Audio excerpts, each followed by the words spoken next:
The construction of the large facility had drawn a lot of rumors within the small town.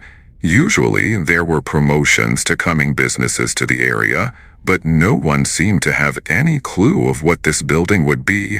The economy could use the boost here, though, and many people had hopes of new jobs for the area. As the weeks went by, not a single advertisement was made in the search for new employees. The people of the town began to wonder just what was being built here. The last piece to be erected was a glowing blue sign that simply read, "Game Vision." Jason's eyes scanned the flyer he had found under his windshield wiper. It matched many that had been posted all across town. Game Vision, a full immersion experience, was printed in bold letters across the top. It was offering positions as video game testers for a new type of virtual reality gaming. He had always wanted to be a real video game tester, not just reviewing the ones he had played over YouTube. This was his chance to get in on the ground floor of something big. So he decided that with his spring break from college, he would apply for a position. He stood just outside the doors, staring up at the marvel of block and glass. It was so much different than any other building in town. The first floor was nothing but glass. You could see people passing from the large lobby through to small offices on each side, each with their own desk, red plush chair, and top-of-the-line computer. People sat communicating in headsets and, from what he could tell from the sidewalk, playing games. This definitely looked like the kind of place he wanted to work. He just wondered why he had never heard of Game Vision before. Once he passed into the lobby, people shifted about around him. At least 100 people clutched flyers just like the one he held. If these were all the applicants, he worried if he even had a chance at a position. He approached a large half-moon-shaped desk that two women sat at. People in front of him were signing in, receiving identification badges, and being directed to take a seat. When it was his turn, he placed the flyer on the desk. One of the women gave him a smile and passed a clipboard over to him, instructing him to sign in. He scribbled his name and date eagerly. When he returned the clipboard, his information was entered into the computer. Within seconds, a temporary badge was printed and handed to him. He was instructed to take a seat with the rest of the applicants and await being called to the back. The entire lobby was alive with people, and they scattered around on the various forms of seating within the room. Jason took a seat on the corner of a large orange couch with purple and blue pillows, his thumbs twirling around each other nervously. A tall, slender man entered the lobby with a clipboard in hand. He called several names, but not Jason's. After a few moments, he pulled his phone from his pocket and began scrolling through his social media notifications to try and combat his boredom. An hour went by before the door opened again. Almost all of the people who had entered returned with a look of disappointment.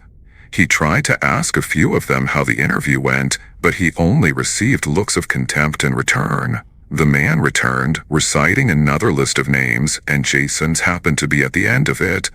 He quickly stood, shoving his phone into his pocket before falling in line behind the others. They were led through a large corridor, past the glass offices he had witnessed from outside. He couldn't help but stare as they moved by each one. The people seemed happy as they worked on their projects. This was the life he wanted, to make a living doing something he actually enjoyed, in a place that didn't have him in a tiny cubicle for 8 hours. The group was ushered into an elevator, their shoulders brushing against each other as they moved. Man reached to press a button. To Jason's surprise, it wasn't for any of the floors that towered above them. The man's finger rested on the B, and it lit up blue. With a jolt, the elevator began to descend. A nervousness seemed to fill the tiny space. The young Asian girl quizzed, "Why the basement?" "Our new project will require a lot more space than your average game testing facility, and our basement was designed specifically for it," the man replied. Jason's mind wandered, trying to imagine what would require the use of such a large space. If the basement was even half the size of the top floors, then it would be like putting two football fields side by side. His imagination ran wild with ideas of machinery and mechanism, but the sudden stop brought him back to reality. The elevator emitted a ding before the doors parted to reveal a white room, lined with small desks on each side, one for each of them. They were instructed to take a seat and complete the forms upon the screen. Jason took a seat near the back of the room at a desk labeled with the number 12. There was a door that led out, but it read, "Authorized personnel only." He turned in the little red chair, his fingers coming to rest on the black keys before him. The questions began with basic things, like his name and age. The longer he went, the questions became more personal, like if he currently had a relationship, and if not, how long ago was his last relationship. He answered it, but he could not figure out why a game developer would need to know he had been single for the last year. Then the medical and family history questions came. He spent a good 20 minutes just trying to remember if any of his great-grandparents had suffered any mental disorders. It became daunting, and after 30 minutes, he stopped to rub his eyes for a moment before completing the form. Once he allowed the mouse to click Submit, a prompt appeared on the screen that thanked him for his application. Several of the people within the room had finished and were sitting quietly for instruction. When every application had been submitted, the man received a message on his phone. He scanned over the text before looking to the group. "Applicant 9 and 12, please remain seated. The rest of you come with me," he said. The room became alive with groans at the thought of not being chosen. Jason, however, grinned ear to ear. He had never been one to gloat, but this genuinely made him feel superior. The other person to be selected was the small Asian girl who had spoken in the elevator. Jason nodded at her, and she returned with an upturned thumb. She seemed happy to have made it through as well. They sat this way for a few moments before the door behind Jason opened. A small blonde woman with a lab coat entered, her thick black glasses hiding her eyes as she made notes on a tablet. "I'm Dr. Kirich. If the two of you would come with me, we can proceed to the next part of your application process. Names, please," she said, while turning back out the door. Jason and the girls stood quickly, their smiles fading at the thought that the selection process was not over. They hurried to catch up, Jason looking over to the girl beside him with confusion forming on his face. She simply shrugged in return, not sure what was going on either. "I'm Jason Alvarez," he said quickly, and noticed the doctor tap her tablet a couple of times. "Stacy Nguyen," the girl responded just after, more taps being applied to the tablet. They passed through another long hallway with doors much like the one they had entered. They could not see inside, but when they stopped at one of them, Jason was directed into it, while the girl was directed to the one across the hall. As Jason entered, he immediately took notice of how white everything seemed to be. The floor, the walls, the small desk in the corner were all white. The only contrast was the metal frame of what appeared to be a medical bed. The doctor stood in the doorway for a moment before entering. "This is where the testing will take place, but first we have to make sure you are a good candidate. We have a few preliminary tests we must perform, one of which will be a physical.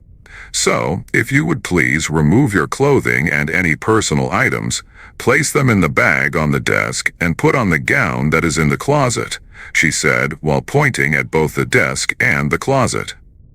Jason followed as she pointed around the room, but not sure why he needed a physical to play a video game. "You said tests. What other tests?" "Let's focus on the physical for now. Please get dressed," almost in a frustrated tone. As Dr. Kirch left him, he stepped over to the closet and pulled out the gown. It was just as white as everything else, and something about that made Jason feel uneasy. Maybe it was the completely unnecessary questions, the fact he was far underground, and now being asked to subject his body to a physical that made all of this seem wrong. A voice in the back of his head told him to leave, but the thought was silenced by the distinct sound of metal against metal. The gown dropped to the floor as Jason rushed for the handle. He struggled with it, but he had been sealed in.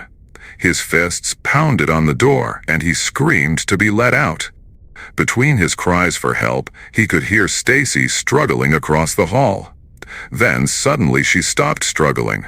Jason pressed his ear to the door, but he could not hear anything on the other side. He did, however, hear a very subtle hissing sound within his room. The air seemed thicker than it was when he first entered. His eyes searched the room, and a mist of some unknown gas slowly filtered in from a vent above him. He choked on the fumes while trying to cover his mouth with his shirt. His vision began to blur and his head seemed to swim. The room started to spin and his knees gave way under him. He fought to stay conscious, but it was no use. His eyes fluttered for a few moments before plunging him into darkness. A pain surged from the base of his neck and up the back of his skull. It was so intense it forced his eyes open. He found himself lying upon a hard, black surface within an abyss. It was simply black, no objects, no light, only himself. He stood slowly amidst the nothingness, searching the horizon for any sign of his location. Then a voice rang out all around him, "Welcome," and the volume of it made him cup his hands over his ears. When he did, his fingers landed on something hard. He trailed it around his head, and it appeared to be some sort of band. When he reached the back of his head, he noticed that it seemed to be connected to a small hole in the back of his skull. The darkness was pushed back by a large square image that appeared just before him. It looked like the room he had been in previously, only with no furniture. Above the image, words appeared that read, "Tutorial," and it all began to make sense. He was already in the game. But what had they done to him? His fingers kept touching at the hole at the back of his head, and the thought of being forced in here just made him angry. He spun around into the darkness behind him. "Let me out of here!" There was no response, only the glow of the tutorial screen behind him. He turned back to it, reaching out his hand to touch it. The closer he came, the warmer it felt, like being bathed by the rays of the sun on a summer day. Then, when his fingers came in contact with the image, a surge of electricity seemed to erupt from the back of his head and vibrated all the way through him. Once the sensation ended, the darkness was replaced by the empty room. He touched at his clothing and rubbed his palms together. Then he traced the walls all the way to the doorknob. If this was a game, it felt completely real. He honestly could not tell. Difference between this world and the one that he came from. He reached for the knob and turned it slowly. It opened with ease and led him into a small room with more doors just like the one he had exited. Once the door closed behind him, it changed from white to a bright red. He attempted to open it again, but a voice echoed in his mind, "Once you have exited a door, you may not re-enter." His hands pressed against the door for a moment, wondering what the point of all this was. He turned and looked around the room. The doors were stacked side by side, and each one had a number at eye level. He looked back to the door behind him and saw a 0 printed in black. "If you're not going to let me out, at least tell me what to do here," Jason barked. Welcome. In this tutorial, you will be given a series of challenges to help you acclimate yourself to the full immersion experience that awaits you within the game. It will help you learn to use your digital self to solve minor or complex tasks depending on your situation. Your first test is to find your exit. Each door leads back to this room except one. You must find that door, the robotic voice replied. "That doesn't seem too bad, but what if I don't want to play your little game anymore?" he said with a smirk. "The only way to exit the game is to complete the game," it responded. "Yeah, right. We will see about that." He reached up for the band that wrapped around his head. He pulled at the clasp on the sides, but it would not release. His fingers tugged at the small cord that connected the band to his skull, but it would not move either. He frantically tried to lift it off his head, but it was no use. He began to panic, his chest rising and falling sporadically. Within moments, he felt himself become lightheaded again, and his vision became a haze. The last thing he remembered was the voice repeating those words: "The only way to exit the game is to complete the game." He woke up, rubbing the sleep from his eyes, and feeling as though he had just had the worst dream. When he finally focused on the room around him, he realized his nightmare was real. He slowly came to sit in the middle of the floor, wishing he had gone to visit his parents for the break instead of coming here. He felt a tear roll down his cheek at the thought. Would he ever see them again? His head still throbbed from whatever procedure they had put him through, and now he had this puzzle to solve in order to get out. He stood and examined the doors closer, his hand wiping away the remnants of his fear. Each door did have a number, but it was in no discernible order. Numbers like 100 sat next to 22, and so forth.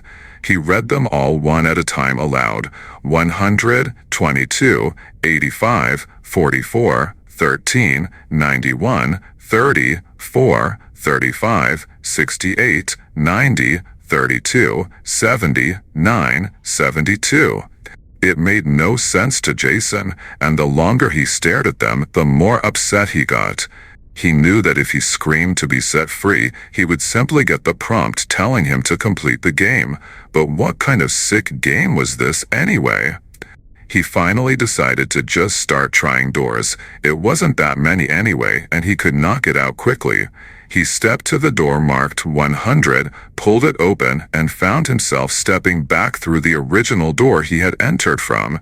He almost saw his own hand closing the one across from him before it shut and turned red. "That's impossible," he spoke to the empty space. Then he tried 85, but this time he exited the door marked 4. He turned around and attempted the door he had just left, but it sent him through 22. After a few moments of hectically scrambling from door to door, he stopped among the rectangles of red, pondering what the wrong doors might have in common. Then his eyes rested on the door marked 13. He stepped toward it and turned the knob. "The rest of them aren't prime numbers," he whispered to himself. There was no light beyond it, unlike the rest of the doors. His body shook as he stepped inside, unsure of what waited for him within. Once the door shut, the room around him illuminated. His eyes slowly adjusted to the change, and he found himself in another small room. This time, a series of shapes scattered across each wall, each one of varying color and size. The wall across from him had a door frame, but no door, and Jason could only assume he had to construct one from the pieces. His hands quickly took to the task, placing items within the frame and removing them as necessary.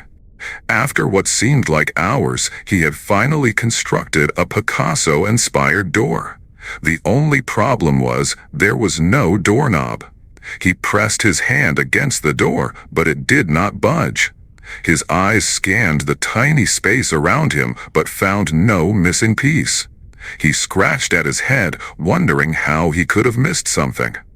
"Great, the game is broken and I'm stuck in here," he said while tossing his hands in the air. He rubbed at his temples, trying to think of what he might possibly be missing. He began to pace back and forth, smacking himself in the head for being stupid enough to get into this mess in the first place. Then he stopped abruptly, his eyes trained on the one thing he had not thought of. The door he made had no knob, but the one he entered did. The thought sent a smile across his face as he stepped back toward his entrance. The knob fell from the door into his hand. Then, turning to his creation, he placed it upon it. With a twist of the wrist, it opened, just as solid as any other door he had ever used. His hands ran across the collage of pieces before passing through the frame and into the next room. Just like before, it was dark, and his eyes strained to see to begin with. Then, as if a switch had been pressed, he was bathed in light once again. He pulled the door behind him shut, and the colors faded to the same red as the ones before it. Jason was confused. There was no door in this room. There was nothing in this room, just white walls and floor. He walked the perimeter, his palms trailing what appeared to be drywall. He searched every inch of them, but found no indication of a way out. Someone was really messing with him now, and it was starting to really get under his skin. His rage echoed despite how small the space was. How the hell am I supposed to get out of here? He threw his head back, hands cupped over his eyes. He just wanted out of here. He wanted to go home. He wanted to go back to college and see his friends. He even wanted to see his parents again and felt sorry he had not come home more. All of this is what ran through his head before he removed his hands from his eyes to see the opening in the ceiling on the other side of the room.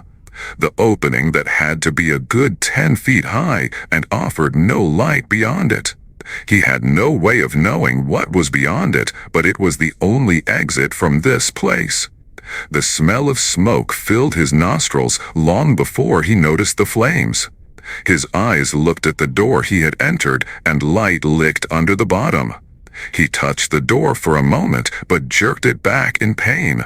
It hurt, really hurt. He looked over his palm, and the skin even reddened, just as if this all was real, but it could not be that real, could it? His mind attempted to comprehend what that might mean, but the heat emanating from the door only grew more intense. If he did not get out of that room, she was going to be burned alive. His body leapt again and again toward the hole in the ceiling, his fingers stretched tight in an attempt to grab hold. His 6-foot frame and lack of athleticism kept his goal out of reach, and after a dozen attempts, he struggled to catch his breath. When the door was almost gone and he could see the fire ignite the drywall, he began to lose hope. Then he noticed there was, framing behind the drywall, just as if it had been built by hand. The sight made him laugh, the first time he had been able to since he arrived. His foot slammed into the wall below the hole in the ceiling, breaking it into large chunks. The dust lifted into the air and coated Jason's clothing. He kicked at it again and again until the framework beneath was visible. His hands and feet set to work, climbing, and within moments he was inches from the exit. He stretched out an arm, his fingers touching at the edge. He could touch it, but if he did not get a firm grip, he knew he would be falling toward the flames. He did not have much choice, and that fact kept replaying in his head right up until he leapt from the framework and toward the hole. He slowly lifted himself from the opening, flames rising just below his feet. Once he was securely on the dark floor, the hole closed behind him. His hand touched at the place where it had once been, but only the darkness remained. He tried to catch his breath while rising to his feet, his eyes scanning to the room and awaited what would come next. The light did not return this time, but words appeared over him. "Congratulations!" The voice echoed through the space again. "Now that you have completed the tutorial, we can proceed to the game. Are you ready?" Jason's eyes grew wide. That was just the tutorial? Another window appeared before him, and it depicted his next destination. It appeared to be an apartment building within a large city. It had several stories, and people rushed in and out. Cars passed by, and birds flew overhead. It all seemed very real. Jason looked out into the darkness. What's the point of this one? There is a door that leads to the roof of this apartment building. It is the only exit from this level, the voice echoed. That doesn't sound difficult at all. But, having learned that this place was never that easy, he paused. There has to be more to it than that. What's the catch? You are one of 3 people attempting to reach that door. Once it is opened and shut, it will not open again, it said in that same monotone voice. His eyes widened. What happens if I don't make it before someone else? That door is the only exit, it repeated in a more stern tone.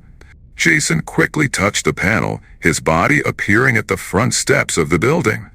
He looked to his right and saw a large man with a thick beard and glasses. Then, looking to his right, he almost choked when he came face to face with Stacy. Her eyes seemed bloodshot, like she hadn't slept in days, but when she noticed Jason, she started running for the door. He and the other man were right behind her, bounding up the steps as fast as they could.